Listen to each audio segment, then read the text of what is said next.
خواتین کا اذان سے پہلے نماز پڑھنا۔ میں نمازوں کی اذان کا انتظار نہیں کرتی بلکہ کیلنڈر پر نماز شروع ہونے کا وقت دیکھ کر نماز پڑھ لیتی ہوں۔ کیا میرا یہ طرز عمل ٹھیک ہے یا اذان کا انتظار کرنا چاہیے؟ مسز فردوس انڈیا سے۔ جی آپ نماز پڑھ لیں، کیلنڈر پہ دیکھ کے نماز ہو جائے گی۔ اذان کا انتظار خواتین کے لیے ضروری نہیں ہے۔ البتہ فجر کی جو صبح صادق کا جو نقشہ ہے نا، اس میں اختلاف ہے۔ بہت سے علماء تو کہتے ہیں یہی جو فجر جو ہے یہ صبح صادق 18 ڈگری پر ہوتی ہے، اور انڈیا پاکستان میں نقشے اسی حساب سے چھپے ہوئے ہیں۔ لیکن حضرت مفتی رشید احمد صاحب اور بہت سارے ماہر فلکیات کی رائے ہے کہ 15 ڈگری پہ ہوتی ہے۔ تو انڈیا، پاکستان، بنگلہ دیش، برما میں وہ 15 ڈگری جو فجر ہے وہ موجودہ نقشوں کے کم سے کم 15 سے 20 منٹ کے بعد شروع ہوتی ہے۔ تو آپ فجر میں یہ احتیاط کر لیں کہ جو فجر میں صبح صادق کا ٹائم لکھا ہوا ہے اس سے 20 منٹ کے بعد آپ فجر پڑھ لیں۔ باقی نمازوں میں جیسے ہی وقت داخل ہو آپ پڑھ لیں تو کوئی حرج نہیں ہے۔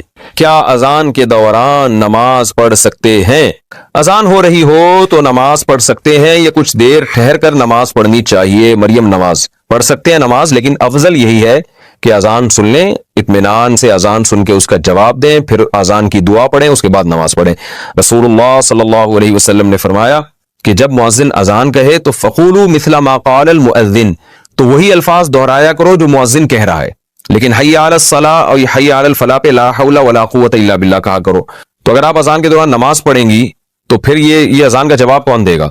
تو اس لیے بہتر یہی ہے کہ اذان کے دوران اذان سنی جائے، انہی الفاظ کو دہرایا جائے کہ اللہ ہم بھی اقرار کرتے ہیں کہ تیرے سوا کوئی عبادت کے لائق نہیں، اور پھر آخر میں درود شریف پڑھ کے نبی صلی اللہ علیہ وسلم پر دعا پڑھی جائے۔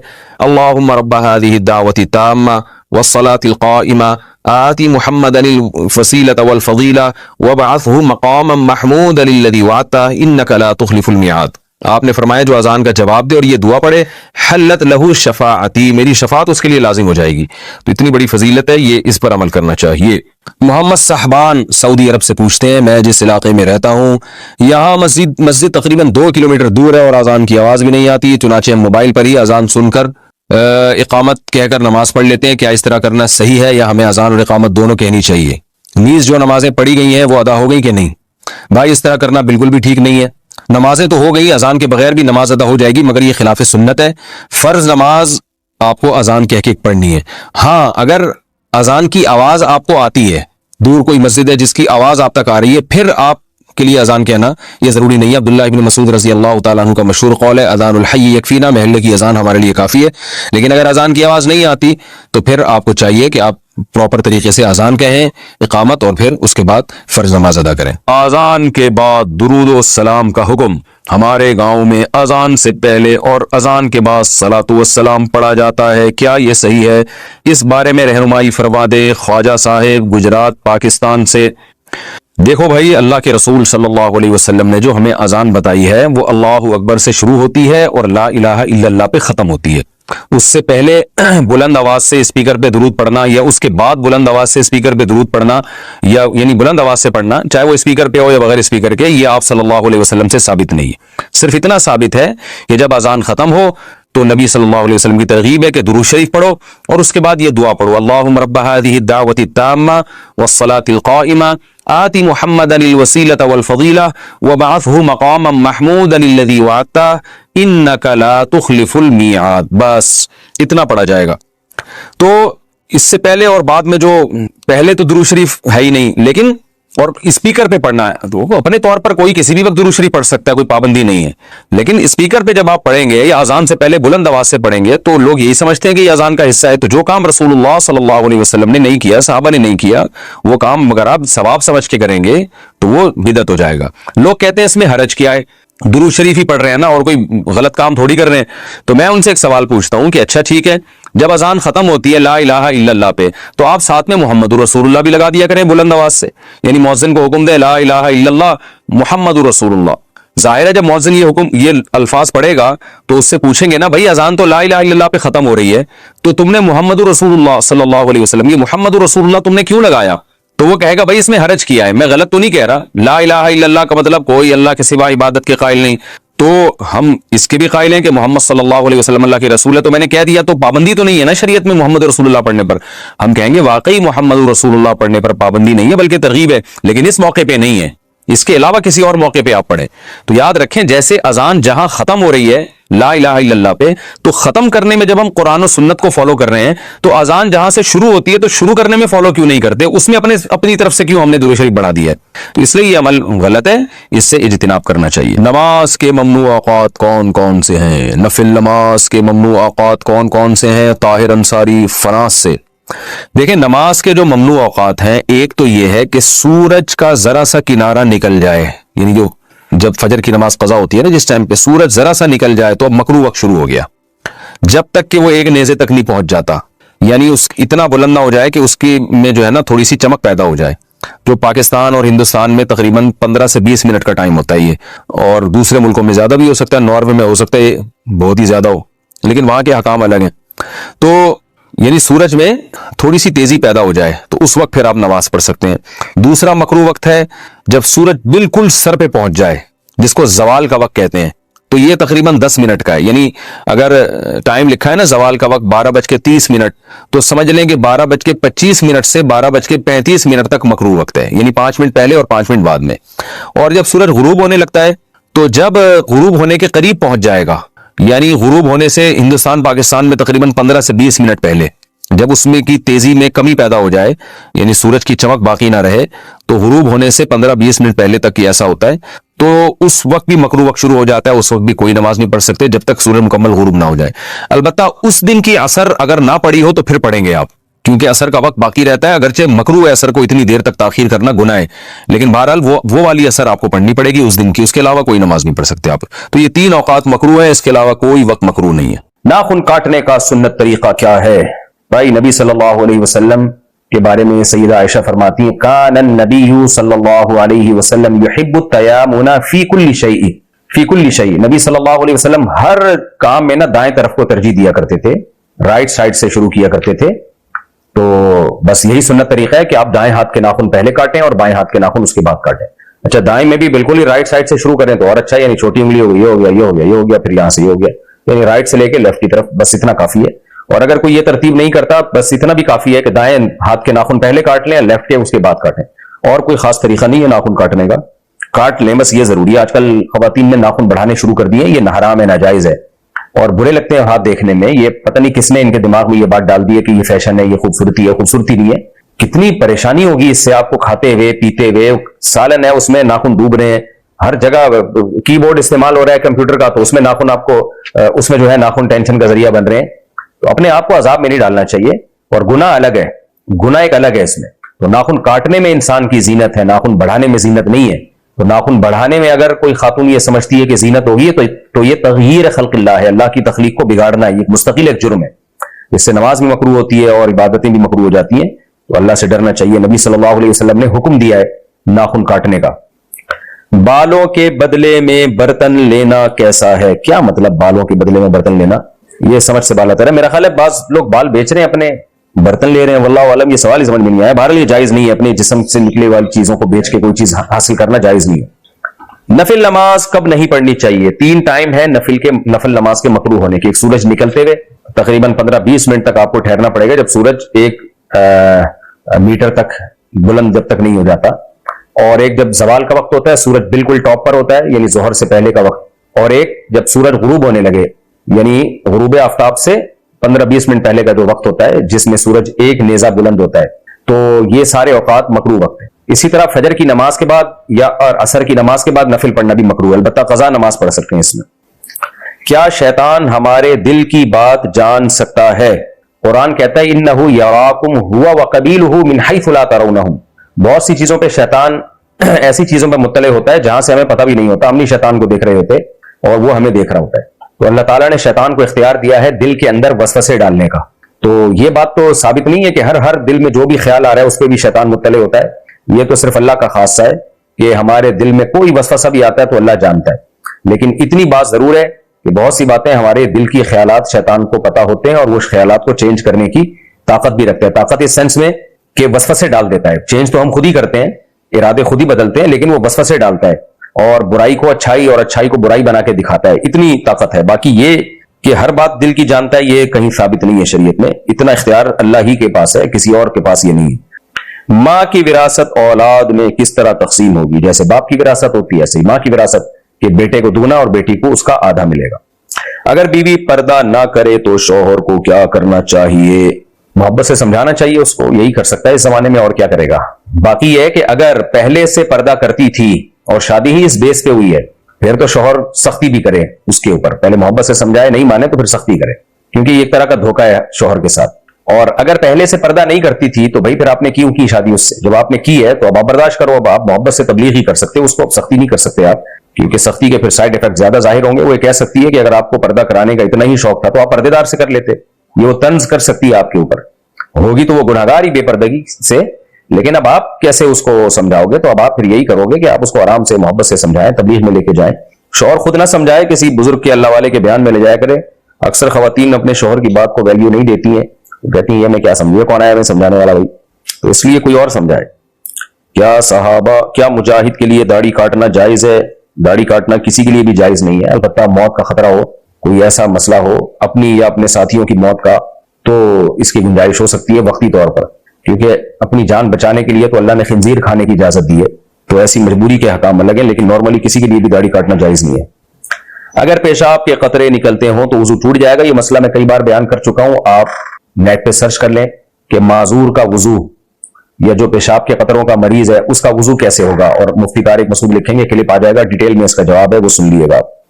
اگر عورت نے ٹی شرٹ پہنی ہو اور بڑی چادر لے کر نماز پڑھے تو نماز ہو جائے گی؟ اگر بڑی چادر لے لی اس نے اپنے اوپر جس سے سر بھی ڈھک گیا، پوری باڈی بھی ڈھک گئی ہے، تو نماز ہو جائے گی، لیکن خواتین کے لیے ٹی شرٹیں پہننا ٹھیک نہیں ہے، سچوس لباس جس سے جسم کے اعضاء جو ہے ان کا جو ابھار ظاہر ہوتا ہو، یہ ٹھیک نہیں ہے، جائز نہیں ہے، گناہ ہے۔ نبی صلی اللہ علیہ وسلم نے ارشاد فرمایا کہ قرب قیامت میں ایسی عورتیں پیدا ہوں گی کاسیاتن عاریاتن، جو لباس پہننے کے باوجود برہنہ ہوں گی اللہ کے ہاں، اللہ کے دفتر میں برہنہ لکھا جائے گا کہ یہ بے لباس تھی۔ وجہ اس کی یہ علماء نے لکھا ہے کہ یا تو اتنا باریک لباس ہوگا کہ جسم کی کھال نظر آتی ہوگی، یا اتنا چست لباس ہوگا کہ جسم کے پورے اعضاء نمایاں ہوتے ہوں گے، تو اتنا ٹائٹ لباس پہننا یا اتنا باریک لباس پہننا یہ بھی برہنہ ہونے کے حکم نہیں ہے، یہ ایسے ہی جیسے پہننا نہ پہننا برابر ہو۔ تو آپ نے فرمایا کہ ایسی عورتیں جنت کی خوشبو بھی نہیں پائیں گی، جنت میں جانا تو دور کی بات۔ ساڑی میں نماز ہو جاتی ہے؟ ساڑی اگر پورے جسم کو ڈھانپ لے اچھی طریقے سے، جسم کھلا بناؤ اور اتنی ٹائٹ بھی نہ ہو کہ جسم کے پورے اعضاء نمایاں ہو رہے ہوں، تو پھر ساڑی میں نماز ہو جائے گی۔ اصل مقصد ہے پوری باڈی کو ڈھانپنا، نماز میں عورت کا صرف چہرہ اور دونوں ہاتھ کھلے ہوئے ہوں بس۔ ذکر کس وقت کیا جائے؟ ذکر کا کوئی ٹائم متعین نہیں ہے، جب چاہیں ذکر کریں۔ اللہ تعالیٰ نے قرآن میں فرمایا کہ ایمان والے لوگ جو ہیں وہ کھڑے ہوئے بھی، بیٹھے ہوئے بھی، لیٹے ہوئے بھی، وعلی جنوبہم، پہلو کے بل بھی اللہ کا ذکر کرتے ہیں، یذکرون اللہ قیاما وقعودا وعلی جنوبہم، اللہ کا ذکر کرتے ہیں چلتے بیٹھتے سوتے لیٹتے ہوئے، ہر وقت کرتے ہیں، جتنا اللہ توفیق دے ذکر کریں۔ البتہ کچھ اوقات ایسے ہیں جن میں ذکر کی فضیلت بہت زیادہ ہے، ایک فجر کی نماز کے بعد تسبیحات پڑھنا، ایک عصر کی نماز کے بعد، کیونکہ بکرۃ و اصیلا، اللہ نے فرمایا کہ اللہ کی تسبیح بیان کرو صبح بھی اور شام بھی، تو ان اوقات میں تسبیح کرنا زیادہ افضل ہے۔ اچھا بھائی، اگر امام کے پیچھے سورہ فاتحہ پڑھ لی ہو تو نماز ہو جائے گی؟ احناف کے نزدیک یہ جائز نہیں ہے، کیونکہ صحیح حدیث کی مخالفت ہے۔ نبی صلی اللہ علیہ وسلم نے فرمایا من کان لہ امام فقراءۃ الامام لہ قراءۃ، جس شخص کا کوئی امام ہو تو امام کی قراءت مقتدی کے لیے کافی ہے، اور جہری نماز میں تو یہ عمل جائز ہی نہیں ہے۔ وجہ اس کی ہے، یعنی سری نماز کی اس حدیث کی وجہ سے ہم کہتے ہیں کہ امام نے قراءت کر لی تو مقتدی کو قراءت کی ضرورت نہیں ہے، اور جو جہری نماز ہے اس میں تو قرآن کی صاف آیت موجود ہے، اذا قرئ القرآن فاستمعوا له وانصتوا لعلكم ترحمون، کہ جب قرآن کی تلاوت کی جائے تو خاموشی سے سنو اور خاموش رہو، غور سے سنو اور خاموش رہو تاکہ تم پر رحم کیا جائے۔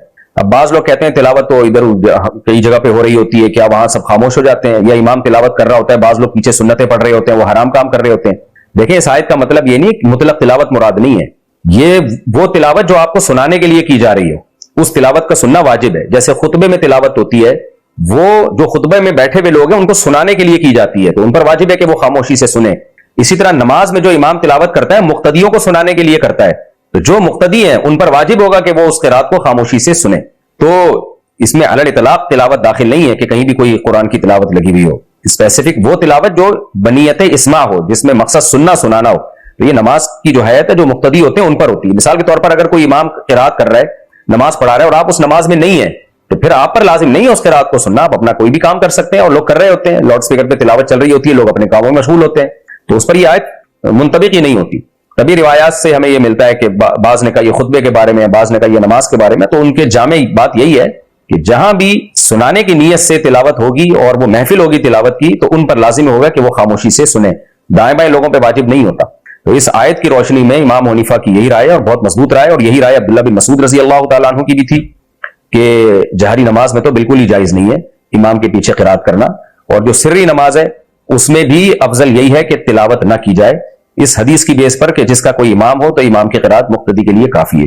باقی جو مشہور حدیث پیش کی جاتی ہے کہ من لم یقرأ بفاتحۃ الکتاب لا صلاۃ لہ او کما قال صلی اللہ علیہ وسلم، جو سورہ فاتحہ نہیں پڑھتا اس کی نماز نہیں ہوتی، تو صحیح ہے مسلم میں پورے الفاظ یہ ہیں من لم یقرأ بفاتحۃ الکتاب فصاعدا، جو سورہ فاتحہ نہیں پڑھے اور آگے تلاوت نہ کرے اس کی نماز نہیں ہوتی، تو صحیح مسلم کے پورے الفاظ یہ ہیں۔ تو پھر تو امام کے پیچھے فاتحہ کے علاوہ بھی تلاوت واجب ہونی چاہیے، کہ وہ کیوں ہم واجب نہیں کرتے؟ اس لیے کہ امام کی تلاوت مقتدی کے لیے کافی ہے۔ تو اب اس حدیث کا مفہوم واضح ہو گیا کہ حدیث میں جو آتا ہے نا جو فاتحہ نہیں پڑھتا اس کی نماز نہیں ہوتی، تو امام نے جب فاتحہ پڑھ لی تو مقتدی کو یہی کہا جائے گا یہ پڑھ چکا ہے، تو اس سے وہ نماز مراد ہے جس میں سرے سے فاتحہ ہو ہی نہیں، نہ امام نے پڑھی ہو نہ مقتدی نے پڑھی ہو، تو اس میں ہم کہیں گے کہ اس نے فاتحہ پڑھی نہیں ہے، کیونکہ امام کا پڑھ لینے سے یہی کہا جائے گا مقتدی نے بھی پڑھ لیا۔ یہ بھی حدیث ہی سے ہے، اپنی طرف سے ہم نہیں کہہ رہے، حدیث سے ثابت ہوتا ہے کہ من کان لہ امام فقراۃ الامام لہ قراءۃ۔ علامہ البانی نے اس حدیث کو صحیح قرار دیا کہ امام کی قرات جو ہے مقتدی کے لیے کافی ہے۔ تو نبی نے فرما دیا کہ جب امام قرات کرے گا تو مقتدی کی بھی ہو گئی قرات، جب ہو گئی ہے تو ہم یہ کہہ نہیں سکتے اس نے سورہ فاتحہ نہیں پڑھی ہے، بھائی امام کے پڑھنے سے یہ بھی سورہ فاتحہ پڑھنے والا کہلائے گا۔ تو یہ پوری حدیث صحیح مسلم کی جو ہے یہ یاد رکھیں کہ نبی نے فرمایا کہ جو فاتحہ نہیں پڑھتا اور آگے تلاوت نہیں کرتا اس کی نماز نہیں ہوتی۔ تو جو جواب اس حدیث کا ہے وہی دوسری حدیث کا بھی جواب ہے۔ پھر بھی ہم اعتدال کے قائل ہیں اختلافی مسائل میں، اتنی ڈیٹیل تو میں نے اس لیے بیان کر دی کہ لوگ اس میں بڑا طنز کرتے ہیں کہ یہ لوگ حدیث کو نہیں مانتے، بھائی حدیث آیات اور حدیث کو ملا کے دیکھیں گے تو یہی موقف آپ کو زیادہ مضبوط معلوم ہوگا۔ باقی اختلافی مسئلہ ہے، اختلافی مسئلے میں شدت جائز نہیں ہے، امام شافعی کو کوئی فالو کرتا ہے، امام احمد کو کوئی فالو کرتا ہے، تو فالو مجتہدی کو کریں۔ یہ جو آپ کہتے ہیں نا ہماری تحقیق ہے، عوامی تحقیق کی کوئی حیثیت نہیں ہوتی، بڑے بڑے مجتہدین ہیں ان میں سے جو ہے کسی کو فالو کرنا پڑے گا آپ کو۔ تو میں تو آج کل کے جو محققین مارکیٹ میں آ رہے ہیں نا جو اپنی رائے ایسے پیش کرتے ہیں کہ یہی ٹھیک ہے باقی سارے غلط ہیں، تو ان پر میرا رد کرنا مقصد ہے، ورنہ مسئلہ صحابہ کرام کے زمانے سے اختلافی چلا آ رہا ہے تو اس میں شدت جائز نہیں ہے۔ ہماری رائے جو تھی وہ ہم نے آپ کے سامنے پیش کر دی۔ کیا مزار بنانے کے لیے چندہ دینا جائز ہے؟ حرام ہے بھائی، مزار بنانا حرام ہے، اس کے لیے چندہ دینا حرام ہے، اور چندہ لے لیا تو وہاں خرچ کرنا حرام، وہ چندہ دینے والے کو واپس کریں۔ بولے نہیں، نبی صلی اللہ علیہ وسلم نے سیدنا علی ابن ابی طالب رضی اللہ عنہ کو بھیجا کہ مدینہ میں ایک بالش سے اونچی کوئی قبر نظر آئے، کوئی پکی قبر نظر آئے تو مسمار کر دو۔ تو اگر مزار کو مسمار کرنے کے لیے کوئی چندہ لے رہا ہے تو بہت اچھا کام ہے، مزار بنانے کے لیے چندہ لینا جائز نہیں ہے۔ اچھا بھائی، اگر اذان میں غلطی ہو جائے تو نماز ہو جائے گی؟ جی ہو جائے گی، اذان کی غلطی کا نماز سے کوئی تعلق نہیں ہے۔ اگر کسی کے اوپر کوئی سایہ ہو جائے تو اس کو کیسے ختم کیا جائے؟ سایہ ہو جائے تو ختم کرنے کی کیا ضرورت ہے؟ لوگ سائے کے لیے درخت لگا رہے ہوتے ہیں تو سبحان اللہ سایہ ہو گیا، آصف کا سایہ مراد ہے تو کچھ بھی نہیں کریں، سورہ فلق سورہ ناس پڑھ کے دم کر دیں، ٹھیک ہو جائے گا۔ عامل کے پاس مت جائیں، کیونکہ اگر جن بھگانے کے لیے کسی عامل کے پاس چلے گئے وقتی طور پر فائدہ ہوگا، اس کے بعد جن چڑیل بھوتوں کا قیامت تک کے لیے بلکہ نسلوں میں جو ہے یہ سلسلہ ہمیشہ کے لیے جاری ہو جائے گا۔ تو اس لیے اپنے آپ کو ان چیزوں سے بچاؤ۔ سایہ ہوتا ہی ان لوگوں پر ہے جو عاملوں کے پاس جاتے ہیں، عام طور پر انہیں پر ہو رہا ہوتا ہے یہ سایہ وایا۔ تو اگر خدا نخواستہ ہو گیا وہ تو کوئی نفسیاتی بیماری ہے، ڈاکٹر کو دکھائیں، میڈیسن لیں، وقت پہ ٹھیک ہو جائے گا۔ اور ساتھ ساتھ سورہ فلق سورہ ناس پڑھ کے دم کرتے ہیں، آیت الکرسی پڑھ کے، بس اس سے آگے بڑھنے کی کوشش نہ کریں۔ داڑھی ایک مٹھی فرض ہے یا کم بھی رکھ سکتے ہیں؟ داڑھی کم سے کم ایک مٹھی رکھنا واجب ہے، لازم ہے، ایک مٹھی سے کم کرنا جائز نہیں ہے۔ نبی صلی اللہ علیہ وسلم کی صریح حدیثوں کی مخالفت ہے، اجماع امت کی مخالفت ہے۔ تو نبی صلی اللہ علیہ وسلم نے بخاری مسلم کی واضح حدیث ہے اعفوا اللحى وقصوا الشوارب، داڑیاں بڑھاؤ مونچھیں گھٹاؤ۔ تو ڈرنا چاہیے اللہ کے حکم، اللہ کے احکام کے معاملے میں۔ آج کل اسکالرز نے اسلام میں تحریفات شروع کر دی ہیں کہ داڑھی تو کچھ بھی نہیں ہے، رکھنا چاہو ٹھیک ہے، نہیں بھائی اللہ کے نبی کا حکم ہے اور بالاتفاق یہ واجب حکم ہے، یعنی آپشنل نہیں ہے۔ آج یہودیوں کو دیکھو کتنی بڑی بڑی داڑیاں رکھتے ہیں، وہ حضرت موسیٰ کے حکم کو انہوں نے نہیں چھوڑا اور مسلمان نبی صلی اللہ علیہ وسلم کے حکم کو چھوڑ رہے ہیں۔ اللہ تعالیٰ توفیق دے۔ سینما ہال میں ٹکٹ بیچنا، پیزا بیچنا کیسا ہے؟ سینما ہال میں ٹکٹ کی آمدن تو حرام ہے کیونکہ وہ تو فلم کا ٹکٹ ہے، باقی پیزا بیچنے کی جو آمدن آئے گی وہ آمدن حلال ہے کیونکہ پیزا کھلا کے پیسے لے رہا ہے نا۔ اب پتہ نہیں ادھر اس سے کہ کھلا کس کو رہا ہے، فلم دیکھنے والوں کو کھلا رہا ہے کسی اور کو کھلا رہا ہے، یہ کام ہے تو نہ مناسب۔ سینما گھر میں جا کے نہ ان لوگوں کو انٹرٹین کریں، کوئی اچھا کام تھوڑی کر رہے ہیں یہاں بیٹھ کے۔ لیکن بہرحال پیزے کی آمدن آئے گی تو آمدن کو حرام نہیں کہا جا سکتا، یا جو سینما ہال میں بیٹھ کے بوتلیں بیچ رہے ہوتے ہیں ان کی آمدن بہرحال حلال ہے، البتہ نامناسب ضرور ہے۔ اس بہانے آپ سینما گھر میں بھی جاؤ گے، پھر آپ کی نظر پڑے گی ان فوش چیزوں پہ اسکرین پہ، تو ایسی برائی کی جگہوں پہ جانے سے ایوائڈ کرنا چاہیے۔ استخارے کا سنت طریقہ کیا ہے؟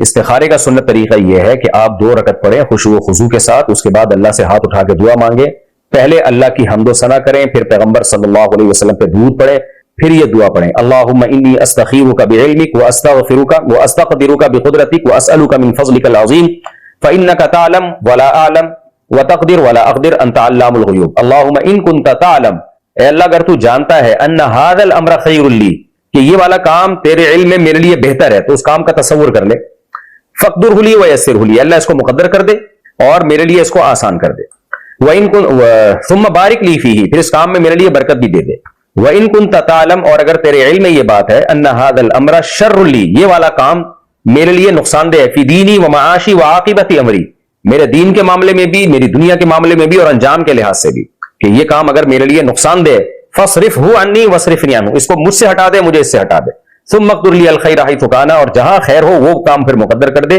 ثُمَّ أَرْضِنِي بِهِ، پھر مجھے اس پہ خوش بھی رکھ، راضی بھی رکھ، یعنی ان كنت تعلم ان هذا الامر خیر لی فی دینی و معاشی و عاقبت امری، اگر بہتر ہے دین دنیا اور آخرت یعنی انجام کے اعتبار سے تو مقدر کر دے، اور اگر بہتر نہیں ہے تو ہٹا دے۔ تو یہ دعا مانگنی ہے، اگر آپ کو یاد ہو جائے ٹھیک ہے، نہیں تو بہشتی زیور، تسہیل بہشتی زیور کے نام سے جامع الرشید نے چھاپی ہے، بہت آسان کر کے وہ کتاب خرید لیں، اس میں یہ دعائیں لکھی ہوئی ہیں، استخارے کا طریقہ اور دعا بھی لکھا ہوا ہے، وہ پڑھ لیں بس۔ اس کے بعد نہ کوئی سونا ثابت ہے حدیث سے، اور نہ کوئی اللہ کی طرف سے سگنل آئیں گے، بس دعا ہے، کرنا وہی ہے جو سمجھ میں آ رہا ہے، تو اللہ کی مدد انشاءاللہ شامل حال ہو جائے گی اس میں۔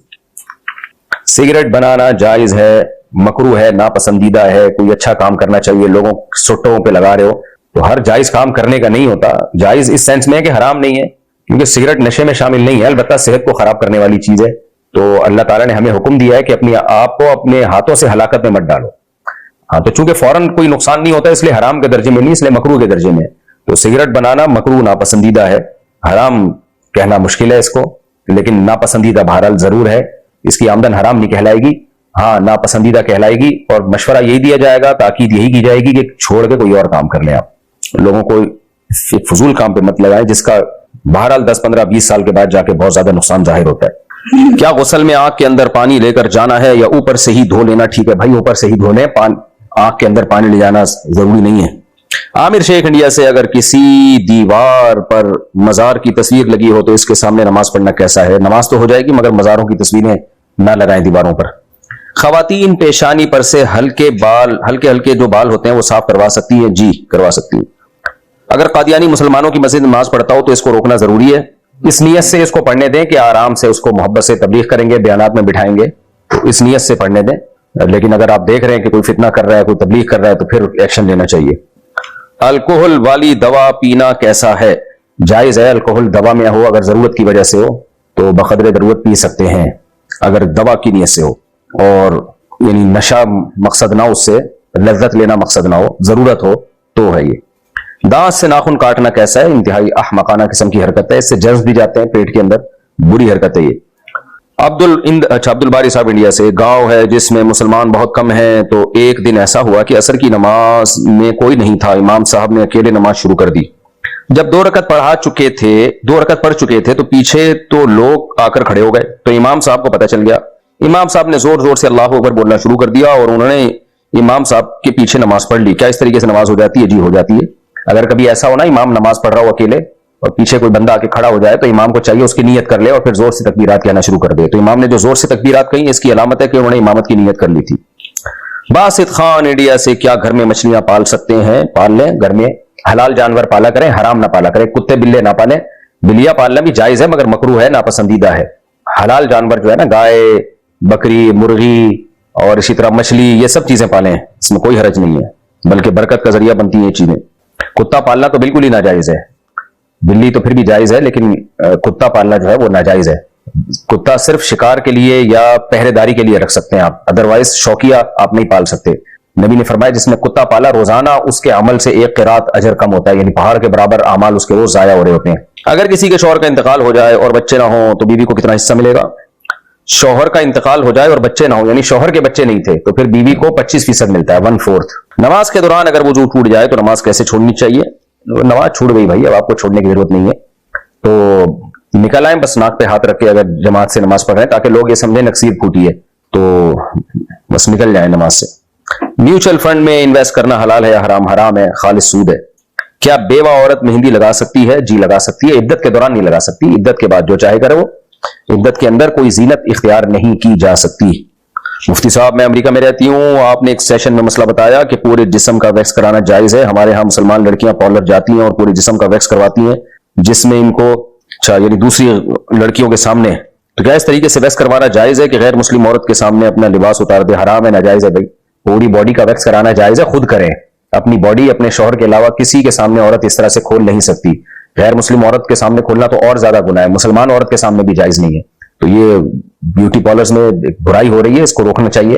اپنے جسم کسی کے سامنے نمایاں کرنے کی شرعن اجازت نہیں ہے, حرام ہے. فارکس ٹریڈنگ حلال ہے یا حرام؟ جائز نہیں ہے. آج کل جس طرح سے فارکس ٹریڈنگ ہو رہی ہے, دیکھیں کرنسی کا کرنسی پہ دونوں طرف سے قبضہ ضروری ہے. اس طرح گولڈ جب آپ خریدتے ہیں تو قبضے میں لیے بغیر آگے بیچ نہیں سکتے, یہ اصول ہے. پرائز بانڈ کے بارے میں کیا حکم ہے؟ یہ بھی ناجائز ہے, حرام ہے پرائز بانڈ. اس کی ڈیٹیل میں تفصیل سے بتا چکا ہوں, اس کے ناجائز ہونے کی کیا دلیل ہے. اللہ کے نام والے کاغذات یا اخبارات کو جلانا کیسا ہے؟ دیکھیں جلانا بعض دفعہ توہین کی نیت سے ہوتا ہے, بعض دفعہ توہین سے بچانے کے لیے ہوتا ہے. تو اگر کوئی توہین کی نیت سے جلاتا ہے, جیسے کہ بعض غیر مسلم لوگ قرآن کی توہین کر رہے ہوتے ہیں, یہ تو ظاہر ہے بہت ہی خطرناک جرم ہے. لیکن اگر اس لیے جلایا جا رہا ہے کہ لوگوں کے پاؤں میں نہ آئے, جیسے مقدس اوراق ہوتے ہیں وہ پاؤں میں آ رہے ہوتے ہیں, گندگی میں گر رہے ہوتے ہیں, نالیوں میں بہ رہے ہوتے ہیں, خطرہ ہوتا ہے, اس لیے پہلے سے ان کو کسی جگہ جلا دیا جائے تاکہ یہ ان کے جو الفاظ ہیں وہ ضائع ہو جائیں. تو یہ جائز عمل ہے, بلکہ مقدس اوراق کو اسی طرح کہیں جمع کر کے جلا دینا چاہیے تاکہ ان کی بے حرمتی نہ ہو. لیکن یہ سوچ سمجھ کے جلائیے گا, جو متشدد لوگ ہیں نا وہ فوراً توہین کا کیس ڈال دیں گے. ایسا ہو چکا ہے. ہمارے ایک جاننے والے تھے سرگودا میں, انہوں نے کیا کیا, سارے مقدس اوراق جمع کیے گھر میں اور ایک جگہ انہوں نے آگ لگا دی کہ بھائی یہ ضائع ہو رہے ہیں. اس میں قرآن بھی تھے جو بہت پرانے ہو چکے تھے, ان کو خطرہ تھا کہ یہ ان کے اوراق بکھریں گے, لوگوں کے پاؤں میں آئیں گے. تو انہوں نے بیچاروں نے اچھی نیت کے ساتھ کہ یہ تلف کر دیں, ضائع کر دیں تاکہ یہ مقدس اوراق لوگوں کے پاؤں میں نہ آئے. انہوں نے جلایا, تھوڑی سی آگ ہوئی, اڑوس پڑوس کو پتہ چل گیا, تو انہوں نے دیکھا بھائی یہ تو مقدس اوراق ہیں اور قرآن بھی ہے. او ہو بھائی بیچارے کی جو حالت خراب ہوئی ہے. تو شکر ہے میڈیا اس وقت اتنا فاسٹ نہیں تھا, کئی سال پرانا واقعہ ہے, تو اس کو تو قتل کر دینا تھا لوگوں نے. حالانکہ وہ بیچارہ قرآن کی تعظیم کے لیے یہ کام کر رہا ہے کہ لوگوں کے پاؤں میں نہ آئیں یہ اوراق. تو ہماری قوم نا اس معاملے میں کوئی پاگل ہو چکی ہے, جنونی ہو چکی ہے, ان کو علاج کی ضرورت ہے. یہ بہت ہی زیادہ جذباتی ہو گئے ہیں. تو وہ اس نے مجھے خود واقعہ سنایا, کہہ رہے بڑی مشکل سے معاملہ کنٹرول ہوا ہے, تو اللہ نے جان بچائی اور بڑی مشکل سے سمجھا پایا. لیکن وہی بات ہے, اگر اس وقت کیمرے ہوتے اور ویڈیو کوئی وائرل کر دیتا تو پورا ایک لوگوں کا ایک جو ہے جنونیوں کا ایک طبقہ پہنچ جاتا اور اٹھا کے مار دیتا اس کو, اور پھر ہیرو بھی بن جاتے. کسی انسانی جان کا ناحق قتل کرنا کتنا بڑا جرم ہے, کتنا بڑا جرم ہے. قرآن نے کسی جرم پہ ہمیشہ کی جہنم کی سزا نہیں سنائی ہے, قتل نفس پہ ہمیشہ کی جہنم کی سزا سنائی ہے قرآن نے. اور آگے ان کے بچوں کا کیا حال ہوتا ہے, بیوہ کا کیا حال ہوتا ہے, چھوٹے بچے کیسے یتیم ہو جاتے ہیں, کیسا خاندان اجڑ جاتا ہے ہنستا بستا. تو ان لوگوں کو کوئی پرواہ نہیں ہوتی. تو ان کی قسمت اچھی تھی, اس وقت کیمرے ایجاد نہیں ہوئے تھے. تو اس لیے میں نے کہا بھائی اب آپ ایسا نہ کریں, لوگوں کو سمجھانا بڑا مشکل ہوگا, احتیاط برتیں. تو اس لیے میں نے مسئلہ تو بتا دیا کہ ایک جلانا توہین کے لیے ہوتا ہے اور ایک جلانا توہین سے بچانے کے لیے ہوتا ہے. تو وہ قرائن سے پتہ چل جاتا ہے کہ یہ کیا کس نیت سے جلا رہا ہے. لیکن پبلک سے جو ہے وہ نمٹنا, جو جنونی لوگ ہوتے ہیں ان سے نمٹنا پھر آپ کی بس کی بات ہے. میں تو صرف مسئلہ بتا رہا ہوں. اچھا بھائی, میرا بھائی ایک کمپنی میں کام کرتا ہے, وہ کمپنی شراب کے پمفلٹس اور ایڈورٹائزمنٹ کرتی ہے. اس کمپنی میں کام کرنا جائز ہے؟ اگر یہی کام کر رہی ہے کمپنی تو پھر تو بالکل جائز نہیں ہے, حرام ہے. بال ٹوٹ جاتے ہیں, اچھا میں نے کہا دل لکھا ہوا تھا. بال ٹوٹ جاتے ہیں, ان کو کوڑے میں پھینکنا کیسا ہے؟ پھینک سکتے ہیں بھائی, اور کہاں شوکیس میں سجا کے رکھیں گے کہ آپ. سکھوں کے لنگر میں کھانا کھانا کیسا ہے؟ اگر حلال کھلا رہے ہیں اور کوئی مذہبی رسم نہیں ہے ان کی تو پھر کھا سکتے ہیں. البتہ کوئی مذہبی رسم کے طور پہ کھانا کھا رہے ہیں تو پھر شریعت نے ہمیں اجازت نہیں دی ہے کہ ہم غیر مسلموں کی مذہبی رسومات میں شرکت کریں, کیونکہ مذہب کی ایک باؤنڈری ہے, ایک باؤنڈری اسلام کی, ایک سکھوں کی, ایک ہندوؤں کی ہے. تو مسلم کو اجازت نہیں ہے کہ کسی کی مذہبی رسومات میں شرکت کرے. ہاں ویسے آپ ان کے جو دعوتیں ہیں ان میں اگر وہ حلال کھلا رہے ہیں, یعنی جیسے گوشت ہے, کسی مسلمان نے ذبح کیا جانور, یا کسی مسلمان قصائی سے گوشت خریدا ہے, یا سبزی کھلا رہے ہیں, وہ تو ویسے ہی جائز ہے. گوشت میں حلال حرام کا مسئلہ آتا ہے تو پھر جائز ہے آپ کے لیے. جو ان کے ویسے ایونٹ ہوتے ہیں اس میں کوئی بے حیائی نہ ہو تو جائز ہے. لیکن مذہبی رسم کے طور پر جو لنگر ونگر ہوتا ہے وہ جائز نہیں ہے کھانا. مسوار رکھنے کا کیا حکم ہے؟ کہاں رکھنا چاہتے ہیں آپ مسوار؟ ڈسٹ بن میں رکھنا چاہتے ہیں تو ثواب ہے, الماری میں رکھنا چاہتے ہیں تو جائز ہے, منہ میں رکھنا چاہتے ہیں تو جائز تو وہ بھی ہے لیکن کراہت کے ساتھ, ناپسندیدگی کے ساتھ. جیسے پان گٹکا یہ سب چیزیں ناپسندیدہ ہیں, حرام نہیں ہے. گٹکا تو خیر بری چیز ہے, ناجائز ہے, کیونکہ اس سے تو منہ کا کینسر ہوتا ہے, لیکن پان ناجائز نہیں ہے مگر نامناسب ہے. اور نسوار کے بھی سائیڈ افیکٹ بہت ہیں, پان سے زیادہ ہے نسوار کے سائیڈ افیکٹ. تو اس کی عادت پڑ جاتی ہے, لت پڑ جاتی ہے. پھر جو نسوار استعمال کرتے ہیں عام طور پہ, سب کی بات میں نہیں کر رہا, وہ جگہ جگہ پھینکی بھی ہوتی ہے. جیسے پان والوں کو دیکھو جگہ جگہ پیک پھینکی بھی ہوتی ہے, گند کیا ہوا ہوتا ہے انہوں نے. تو ایسے نسوار کی پھٹکیاں وضو خانوں میں نظر آ رہی ہوتی ہیں, آدمی کو کراہیت ہوتی ہے. اس لیے اس سے پان ہو گیا, نسوار ہو گیا, اس سے ایوائڈ کرنا ہی بہرحال بہتر ہے, باقی حرام نہیں ہے. میرے شوہر نے مجھے طلاق نہیں دی ہے, لیکن 6 سال سے مجھ سے کوئی بات بھی نہیں کی. میں 6 سال سے اپنی امی کے گھر پہ رہ رہی ہوں اور وہ آئندہ بھی بات نہیں کریں گے. تو کیا میں دوسری کا شادی کر سکتی ہوں؟ ان سے طلاق لے کے شادی کر لیں, اور اگر وہ طلاق نہیں دیتے تو آپ کورٹ میں کیس کریں کہ بھئی میں اپنے شوہر کے ساتھ رہنا چاہتی ہوں, تو یا تو شوہر مجھے لے کر جائیں, مجھ سے بات چیت کریں, یا مجھے چھوڑ دیں. دونوں میں سے ایک کام کریں. کورٹ شوہر کو بلائے گی, بولے گی بھئی یا تو لے کے جاؤ, عزت سے رکھو, یا عزت سے چھوڑ دو, ان کو طلاق دے دو. شوہر پھر بھی آمادہ نہ ہو, نہ طلاق دے رہا ہے نہ گھر لے جا رہا ہے, تو پھر کورٹ کو یہ رائٹ حاصل ہے کہ وہ خود سے ڈیورس دے سکتی ہے. اس کو تنسیخ نکاح کہتے ہیں. یہ ایسی صورت میں یہ جائز ہے. آج کل جو ہو رہا ہے وہ تو ناجائز ہی ہو رہا ہے کہ کوئی وجہ نہیں ہوتی, بس کورٹ نے کھلا پکڑا دیا, وہ ٹھیک نہیں ہے. آپ کا جو ویلڈ کیس ہے 6 سال ہو گئے اور شوہر نہ رکھ رہا ہے نہ چھوڑ رہا ہے, تو ایسی صورت میں اس طرح سے آپ کورٹ سے اپنا نکاح ختم کرا سکتی ہیں, پھر جہاں چاہے شادی کریں آپ. ایک شخص جو اعلانیہ حرام کھاتا ہے وہ کبھی کبھی امامت بھی کرتا ہے, کیا اس کے پیچھے نماز پڑھ سکتے ہیں؟ نماز ہر ایک کے پیچھے ہو جاتی ہے جب تک عقیدہ شرکیہ نہ ہو اور اسلام سے نکلا ہوا نہ ہو بندہ. البتہ اپنے اختیار سے ایسے شخص کو امام بنانا جائز نہیں ہے. تو آپ کو چاہیے کہ اگر آرام سے وہ امامت سے ہٹ سکتا ہے, کوئی نیک امام آ سکتا ہے تو آپ لے آئیں. لیکن اگر بہت لڑائی جھگڑے ہڈوں فتنوں کا ڈر ہے تو پھر جماعت نہ چھوڑیں, مجبوراً اسی کے پیچھے نماز پڑھ لیں. مدثر صاحب میرٹھ سے, نجاست خفیفہ میں یہ کیا لکھا ہے بھائی, وضاحت کر دیں. دامن, کلی, تخت وغیرہ میں تعین کیسے کریں گے؟ پتہ نہیں کیا لکھا ہوا ہے. ربع ثوب, یہ ثوب نہیں ذوق لکھا ہوا ہے, ربع ثوب, اس کو غلط لکھا ہوا ہے, یہ شاید ہمارے کمپوزر کی غلطی ہے. ربع ثوب کا مطلب ہوتا ہے 1/4. کپڑے کا کوئی بھی پارٹ اگر 1/4. جو حلال جانور ہے نا ان کا پیشاب نجاست خفیفہ ہے, نجس ہوتا ہے مگر ہلکے درجے کا نجس ہوتا ہے. حلال جیسے گائے, اونٹ, بکری, ان کا جو پیشاب ہے یہ کم درجے کا ناپاک ہوتا ہے.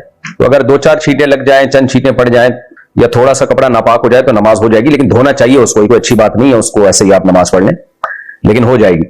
تو ربع ثوب کا مطلب یہ کہ آپ کے کپڑوں کا کوئی بھی پارٹ ہے, جیسے یہ آستین ہے, اس کا 1/4 25% اگر پہ پیشاب لگ گیا تو اب نماز نہیں ہوگی, 25% سے کم لگ گیا تو ہو جائے گی. طرح شلوار ہے اس میں اگر, یا ایک پنڈلی ہے یہاں تک, اس کا ربع, یعنی جو باڈی کے مختلف پارٹ ہے نا آپ کے, جیسے یہاں سے یہاں تک ایک حصہ ہے, یہاں سے یہاں تک ایک حصہ ہے, یہ بازو ہے, تو اس کا 1/4 اگر ناپاک ہوگا تو آپ کے لیے نماز پڑھنا جائز نہیں ہوگا, اور 1/4 سے کم ہوگا تو نماز ہو جائے گی, لیکن اچھا کام نہیں ہے. پیشاب لگ جائے تو اس کو فوراً دھو لیا کریں. البتہ جو حرام جانور ہیں, بلی, کتا وغیرہ, ان کا تو نجاست غلیظہ ہے, یعنی تھوڑا سا بھی اتنا بھی اگر لگ گیا نا جیسے ہتھیلی کی گہرائی کے برابر تو نماز نہیں ہوگی, اس سے کم میں ہو جائے گی. مفتی صاحب, جس وقت اہل حدیث عصر کی اذان دیتے ہیں اس وقت ظہر کا وقت باقی ہوتا ہے یا نہیں؟ دیکھیں اہل حدیث جس وقت عصر کی نماز پڑھتے ہیں جس کو ہم مثل اول کہتے ہیں, تو وہ نماز بھی صحیح حدیث سے ثابت ہے. حضرت جبریل نے نماز عصر کا جو وقت بتایا, مشہور جو حدیث جبرائیل ہے اس بارے میں, اس میں یہ بتایا کہ اذا صار ظل كل شيء مثله, جب ہر چیز کا سایہ ایک گنا ہو گیا, یعنی زوال کے سائے کے علاوہ, مراد اس سے یہی ہے زوال کے سائے کے علاوہ, تو اس وقت نبی صلی اللہ علیہ وسلم نے عصر پڑھی ہے. اسی وجہ سے جمہور امت کا یہی رائے ہے کہ جب ہر چیز کا سایہ ایک مثل ہو جائے گا تو عصر کی نماز پڑھنا اس وقت جائز ہوگا. امام ابو حنیفہ رحمہ اللہ تعالیٰ کا ایک قول یہ بھی, اور آپ کے جو ساتھی ہیں ابو یوسف اور امام محمد, ان کی کا یہی قول ہے کہ جب ہر چیز کا سایہ ایک مثل ہو جائے تو عصر کی نماز کا ٹائم شروع ہو جاتا ہے, جس کو عصر شافی کہتے ہیں.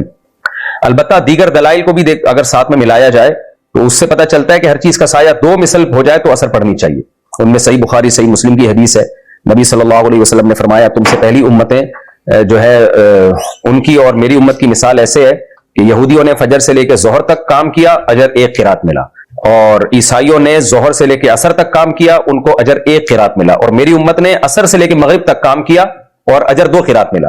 پھر آپ نے فرمایا عامل قلیلا و اجر کثیرا, میری امت نے عمل تھوڑا کیا, اجر ڈبل ملا. تو اب یہ حدیث جب بھی فٹ بیٹھتی ہے کہ جب عصر کو مثل ثانی پہ مانا جائے, ورنہ اگر مثل اول پہ اثر ہوتی ہے نا تو ظہر اور عصر اور مغرب کا ٹائم سیم ہو جاتا ہے, تو یہ مثال فٹ نہیں بیٹھتی. اور بھی دیگر احادیث ہیں جس سے پتہ چلتا ہے کہ عصر میں تاخیر افضل ہے. تو اس لیے احناف کا جو صحیح قول ہے وہ یہی ہے کہ اگر کوئی مثل اول پہ نماز پڑھ لیتا ہے, جو جس پہ اہل حدیث پڑھتے ہیں, تو بھی نماز ہو جائے گی، اس کی اثر کی نماز اس کی ویلڈ ہوگی، کیونکہ حدیث جبریل ہے، صحیح حدیث موجود ہے۔ افضل یہ ہے کہ وہ مثل ثانی پہ پڑھے، تو تاکہ اس طرح سے تمام حدیثوں میں تطبیق ہو جاتی ہے، تو افضل یہی ہے۔ تو اب سعودی عرب میں تو ہم جاتے ہیں تو جماعت کی وجہ سے اب مثل اول پہ ہی نماز پڑھ رہے ہوتے ہیں، یہ افضل ٹائم ہے کہ تاخیر سے پڑھی جائے لیکن اول وقت میں ہو جائے گی۔ اب اس سے یہ پتہ چلتا ہے کہ ظہر کو بہرحال آپ کو مثل اول سے پہلے پڑھ لینا چاہیے، کیونکہ ظہر کی نماز جو ہے وہ مثل اول تک لے کے جانا، جبکہ جمہور امت کے نزدیک اس میں اثر کا ٹائم داخل ہو چکا ہوتا ہے، تو یہ نماز کے بہرحال احتیاط کے خلاف ہے کہ آپ ظہر کو ایسے وقت تک ڈیلے کر دیں جس میں پوری امت میں جمہور، اور اس میں صحیح حدیث بھی ہے، وہ یہ کہہ رہی ہے کہ ظہر کا وقت قضا ہو گیا ہے، اس لیے میں کبھی بھی ظہر کو مثل اول تک نہیں ڈیلے کرتا، سفر ہو، حضر ہو، کچھ بھی ہو، اور میں اپنے پاس جو میپ میں وہ ٹائم بھی وہی رکھتا ہوں، دیکھتا ہوں یعنی جو اپلیکیشن ہے کہ اس میں مثل اول پہ اثر کا ٹائم کب شروع ہو رہا ہے، تو ہر قیمت پہ ظہر اس سے پہلے پڑھ لیتا ہوں، اور لوگوں کو بھی یہی بتاتا ہوں کہ آپ نے ظہر مثل اول یعنی جس پہ اہل حدیث یا شافی لوگ اثر پڑھتے ہیں اس سے پہلے پڑھنا آپ کے لیے ظہر جو ہے وہ ضروری ہے، اور آپ یہی سمجھیں کہ اس ٹائم پہ ظہر قضا ہو رہی ہے، اتنا اہتمام کریں اس کو پہلے پڑھنے کی۔ مفتی صاحب میرا شوہر بدکار ہے، استغفر اللہ، اور بہت ساری عورتوں سے غلط ریلیشن ہے، اور کہتا ہے میرے لیے جائز ہے کیونکہ میں ان کو اس کے لیے رقم دیتا ہوں، تو شادی کی ضرورت نہیں، رقم دے کے زنا کریں یا فری میں زنا کریں، زنا ہی ہے، بہت بڑا جرم ہے، کبیرہ گناہ ہے۔ شادی شدہ مرد یہ کام کرے تو حکم یہ ہے کہ اس کو زمین میں گاڑ کے پتھروں سے مار کے ہلاک کیا جائے، یہ کام حکومت کرے، عوام نہیں کر سکتی یہ کام، تو اتنا بڑا جرم ہے، تو آپ کے شوہر کو اللہ کے عذاب سے ڈرنا چاہیے، ایک تو جرم بھی کر رہے ہیں اور اس پہ حلال کا لیبل بھی لگا رہے ہیں، نکاح کر لیں اور برابری کریں، یہ جائز ہے، زنا کرنا کسی قیمت پہ جائز نہیں ہے۔ مصافحہ ایک ہاتھ سے کریں یا دونوں ہاتھ سے؟ دونوں طرح سے جائز ہے، دو ہاتھ سے کرنا زیادہ افضل ہے، خاص طور پر احترام کا تقاضا بھی ہے، یہ جو حدیث میں آتا ہے نا کہ بخاری کی حدیث ہے ایک ہاتھ سے مصافحہ، اس میں ایک کا لفظ نہیں، ہاتھ سے مصافحہ ہے، تو ہاتھ جنس ہے، تو جو بھی قرآن میں دو ہے نا، یعنی ہمارے جسم میں جیسے دو آنکھیں ہیں، دو کان ہیں، تو جنس کا لفظ جب استعمال ہوتا ہے کوئی لفظ بطور جنس کے، تو اس سے پورے افراد مراد ہوتے ہیں، جیسے قرآن کہتا ہے ان السمع والبصر والفؤاد کل اولئک کان عنہ مسئولا، کہ آپ کی جو سمع ہے یعنی کان ہے اور آنکھ ہے اس سے سوال ہوگا، تو یہاں آنکھ سے ایک آنکھ مراد نہیں ہوتی، دونوں آنکھیں مراد ہوتی ہیں، کان سے ایک کان مراد نہیں ہے، دونوں کان مراد ہوں گے، تو یہاں بھی ایسے ہی ہے، جو بخاری کی حدیث میں ہاتھ کا تذکرہ آیا تو اس سے ایک ہاتھ مراد نہیں، ہاتھ کی جنس مراد ہے، تو دونوں ہاتھ مراد ہیں۔ بہرحال یہ کوئی اتنا بڑا ایشو نہیں، اگر کوئی ایک ہاتھ سے ملائے تو بھی ٹھیک ہے، بعض لوگوں نے اس حدیث سے ایک ہاتھ سے مصافحے پر استدلال کیا، بعض علماء نے دونوں ہاتھوں سے مصافحے پر استدلال کیا، کوئی اتنا بڑا ایشو نہیں ہے۔ ادب کا تقاضا بہرحال یہی ہے کہ جب کوئی بڑا آپ کی خدمت میں آتا ہے تو آپ دونوں ہاتھوں سے مصافحہ کریں، اور صحابہ کرام کے جو احوال تھے نبی صلی اللہ علیہ وسلم سے محبت کے، اس کا تقاضا بھی یہی تھا کہ صحابہ کرام تو اپنے جسد کو نبی صلی اللہ علیہ وسلم کے جسد اطہر سے ٹچ کرنے میں بہت سکون محسوس کرتے تھے، محبت کا اظہار اس طرح سے کیا کرتے تھے، اس پہ بہت ساری احادیث ہیں، تو یہ ممکن نہیں ہے کہ نبی ایک ہاتھ سے مصافحہ کر رہے ہیں اور صحابہ بھی ایک ہاتھ سے، وہ تو چاہیں گے جس قدر ہمارا ہاتھ نبی صلی اللہ علیہ وسلم کے ہاتھ سے مس ہو سکتا ہے ہم اس کو مس کریں۔ آج اگر سید الانبیاء صلی اللہ علیہ وسلم آ جائیں اور مصافحے کے لیے ایک ہاتھ بڑھائیں تو آپ سوچیں کہ آپ کیا ایک ہاتھ سے کریں گے؟ ظاہر ہے ہم تو آپ کے جسد اطہر سے اپنے ہاتھوں کو ٹچ کرنا، اس سے بڑی ہمارے لیے کیا سعادت ہوگی۔ تو اسی طرح بڑوں کا بھی احترام ہے، خاص طور پہ جب آپ بڑوں سے ملتے ہیں تو دو ہاتھ سے مصافحہ کیا کریں، ادب کا یہی تقاضا ہے، باقی کوئی ایک ہاتھ سے کرتا ہے وہ بھی جائز ہے، کوئی اتنا بڑا مسئلہ نہیں ہے یہ جتنا بڑا بنا لیا گیا ہے۔ چماٹا جب مارے تو ایک ہاتھ سے مارا کریں، یہ پیچھے پھڈا ہونا، چماٹا مارے تو دو ہاتھ سے ایک ہی لگائے۔ موسیٰ علیہ السلام نے ایک چماٹا مارا تھا اور بندے کا، کیونکہ دو ہاتھ سے ماریں گے نا تو وہ زور نہیں لگے گا، مصافحہ دو ہاتھ سے کریں، چماٹا ایک ہاتھ سے، اپنی ذمہ داری پہ۔ حضرت موسیٰ علیہ السلام نے جو فرعونی کو نہیں لگایا تھا، ایک لگایا تھا، وہ مری گیا، حالانکہ آپ کی نیت مارنے کی نہیں تھی۔ سوچو جب مارنے کی نیت ہوتی تو کیا ہوتا اس کا۔ تو اگر کبھی پھڈا ہو جائے تو چماٹے وماٹے نہ مارا کریں، پولیس کو بتایا کریں، لیکن اگر مارنا پڑ جائے کسی ضرورت سے ایک ہاتھ سے، مصافحہ دو ہاتھ سے، چماٹا ایک ہاتھ سے۔ اچھا خیر، اپنی ذمہ داری پہ، کیونکہ اس کو بھی اللہ نے ہاتھ دیا ہے، وہ بھی پھر ایک ہاتھ سے ہی لگائے گا۔ ہم لوڈو گیم کھیلتے ہیں، شرط کیا لکھا بھائی؟ شرط پر کہ جو ہارے گا وہ کھانا کھلائے گا، کیا یہ کھانا حلال ہے یا حرام؟ حرام ہے بھائی جان، شرط لگا کے کھیلنا حرام ہے، اور اس پہ جو پیسہ ملتا ہے وہ بھی حرام ہے۔ مفتی صاحب میں کافروں کے گاؤں میں رہتا ہوں، میرے لیے داڑھی رکھنا بہت مشکل ہے، لیکن میں نے داڑھی رکھی ہوئی ہے، یہاں پر سب ایک دوسرے کو رام رام کہتے ہیں، تو کیا میں بھی ان کے بڑے بزرگوں کو جاتے ہوئے رام رام کہہ سکتا ہوں؟ اگر میں ان کو رام رام نہیں کہتا تو میرے بارے میں باتیں کرتے ہیں، آپ کو داڑھی رکھنے نہیں دے رہے میرے بھائی، اور مذہبی رسم پر مجبور کر رہے ہیں، تو آپ پر واجب ہے کہ وہ علاقہ چھوڑ دیں، کسی ایسے علاقے میں رہیں ہندوستان میں جہاں آپ مذہب پر پورے طور پر عمل کر سکیں، اور جب تک ممکن نہیں ہے، جان کا خطرہ ہے یا سخت تکلیف کا خطرہ ہے، تو توبہ استغفار کرتے رہیں، اللہ تعالیٰ سے دعا مانگتے رہیں کہ اللہ حالات درست کر دے ہندوستان کے۔ ہندوستان کہنے کو سیکولر کنٹری ہے، تو بھائی جب سیکولر ہے تو آپ لوگوں کو مذہبی آزادی دو، عیسائی بھی آزاد ہو، دیکھو پاکستان میں تو آزاد ہے، میں گیا تھا نا بلوچستان, میں نے پورا ولاگ بنایا کہ کیسے ہندوؤں کے مندر یہاں پر آزادی سے کھلے ہوئے ہیں, ہندو جا رہے ہیں اپنے مندروں میں عبادت کر رہے ہیں, سکھ اپنی عبادت گاہوں میں جاتے ہیں, عیسائی چرچ میں جاتے ہیں, مسلمان مسجد میں جاتے ہیں. کہ حالانکہ ہم اسلامی کنٹری ہیں, ہم سیکولر نہیں ہیں, پاکستان ایک اسلامی کنٹری ہے, پھر بھی ہم نے کتنی آزادی دی ہے, کیونکہ اسلام آزادی دیتا ہے. اور انڈیا سیکولر کہتا ہے اپنے آپ کو, سیکولرزم کی تو بیس ہی اس پر ہے کہ سب آزاد ہیں, اور پھر آپ مسلمانوں کو مجبور کر رہے ہو رام رام کہیں, مسجدیں گرا رہے ہو. آئے دن ہم ویڈیوز دیکھ رہے ہیں, یہ بہت جو انڈیا میں جو مودی کی گورنمنٹ ہے اسی کے یہ کرتوت ہیں. یہ بدنما داغ ہے انڈین گورنمنٹ کے چہرے پر, ایک کالک ہے یہ, جو حرکتیں وہ لوگ وہاں کر رہے ہیں. عیسائیوں پہ بھی ظلم ہو رہا ہے ہندوستان میں, اور بھی جو دوسرے مذہب والے لوگ ہیں سب کے ساتھ زیادتی ہو رہی ہے. تو یہ شدت پسند ہندو یہ کام کر رہے ہیں, جو پڑھے لکھے ہیں, ایجوکیٹڈ ہیں, جو شدت پسند نہیں ہیں, وہ خود اس کے خلاف ہیں. تو انڈیا کے لوگوں کو اس گورنمنٹ کے خلاف آواز اٹھانی چاہیے, اور اگر سیکولر ہے تو حقیقی معنوں میں سیکولر کنٹری بنانا چاہیے. کیا سنی ہوتے ہوئے بھی ہم یہ عقیدہ رکھ سکتے ہیں کہ حضرت علی پہلے خلیفہ ہیں؟ نہیں جناب, اہل سنت والجماعت کا اجماع ہے کہ نبی صلی اللہ علیہ وسلم کے خلیفہ بلا فصل سیدنا ابو بکر صدیق رضی اللہ تعالیٰ عنہ ہے. یہ سنی اہل سنت والجماعت کے بنیادی عقیدوں میں سے یہ عقیدہ ہے. تو باقی حضرت علی رضی اللہ تعالیٰ عنہ کے فضائل اپنی جگہ, آپ داماد رسول ہیں, آپ پر تینوں خلفاء نے اعتماد کیا, آپ میدان جنگ کے میدان میں ہمیشہ آگے رہے ہیں, آپ کی بہادری مسلم ہے. اور پھر جو سیاسی اختلافات میں آپ نے جس تحمل کا مظاہرہ کیا, اور جو آپ کی سخاوت اور آپ کا علم, حضرت مسروق الاجدع بہت بڑے تابعی ہیں, وہ کہتے ہیں اللہ نے نبی صلی اللہ علیہ وسلم کے علوم کو 6 صحابہ میں بند کیا, جن میں خلفائے راشدین 4 اور 5ویں عبداللہ بن مسعود اور ابو دردہ رضی اللہ تعالی عنہ, اور ایک اور صحابی ہیں غالباً عبداللہ بن عباس. تو پھر فرمایا کہ ان 6 کے علوم کو اللہ تعالیٰ نے 2 صحابہ میں بند کیا, عبداللہ بن مسعود اور حضرت علی رضی اللہ تعالیٰ عنہ. یعنی چونکہ انہیں سب کے علوم اللہ نے ان کے سینوں میں رکھے ہیں. تو سیدنا علی رضی اللہ تعالیٰ عنہ کا علم میں, فقاہت میں, اقضاہم علی, سب سے بہترین فیصلہ کرنے والے علی رضی اللہ عنہ. اور سب سے بڑی بات یہ کہ نبی نے جس کو اپنی بیٹی خود دی ہو, اور کیا فضیلت رہ گئی بھائی. اور پھر نبی صلی اللہ علیہ وسلم کی نسل جو چلی ہے, آپ کی جو اولاد چلی ہے, وہ سیدنا علی سے چلی ہے. یہ بہت بڑے فضائل ہیں, لیکن کسی ایک کی فضیلت میں مبالغہ کر کے دوسرے کی فضیلت کو گھٹا دینا یہ بھی ناانصافی ہے. تو سیدنا ابو بکر رضی اللہ تعالیٰ عنہ کی جو فضیلت ہے وہ سب سے زیادہ ہے. اس پر بیانات میں کر چکا ہوں, علماء کے بیانات موجود ہیں. اور آپ نبی صلی اللہ علیہ وسلم نے آپ کو آخری وقت میں اپنے مسلح پہ زبردستی کھڑا کیا ہے, زبردستی, کہ نہ ابو بکر ہی ہوں گے, نہ ابو بکر کے علاوہ کوئی نہیں.